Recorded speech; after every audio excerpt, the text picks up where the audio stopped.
use the control panel inside the camper. We'll start all the way over here. This is your battery monitor. You can press that and see that the battery is full.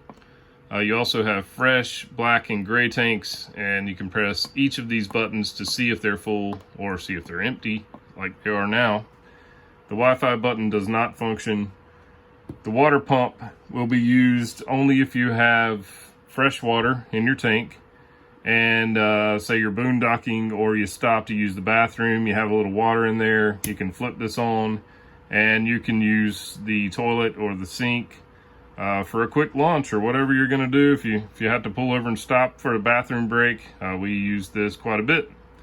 Make sure that before you get back on the road or you're not using it, be sure to turn that off. This is your water heater. This is for the gas controls. You normally won't need this unless you're boondocking. If you're at a campsite with a plug, you'll switch the water heater on electric, and this is what you're going to use primarily. So when you take a shower at a campsite, you're going to want to make it pretty quick because it's only 6 gallons of hot water. You can give it another 30-40 minutes after that shower to recover. And you can also use the gas side if you want it to recover faster. You can turn both of these on. But I would say just leave this off and give 30 minutes between showers and you'll be fine. These are 12-volt tank heaters for your tanks that are underneath the camper. You won't really need these unless you're in a sub-freezing temperature, and I hope you're not camping when that's going on. If you are, we'll discuss that before you leave.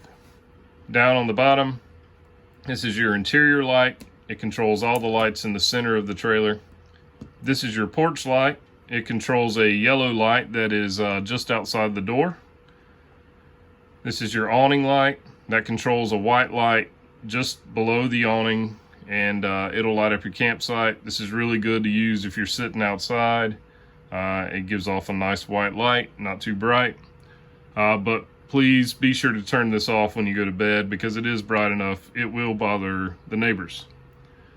The step light is a light that we like to leave on all night long. This shines down right beside the steps. It's not really bright, but if you needed to step outside at night or early in the morning while it's still dark, you know, these aren't going to bother your neighbors, and I just like to have some light outside. This is your slide out toggle. We have a video especially for this, so reference that video to see how to use it. And this is your awning toggle switch. We also have a video just for the awning. Be sure you watch that before you use the awning. The awning is very delicate and very expensive. And that's it for the control panel. Thanks for watching.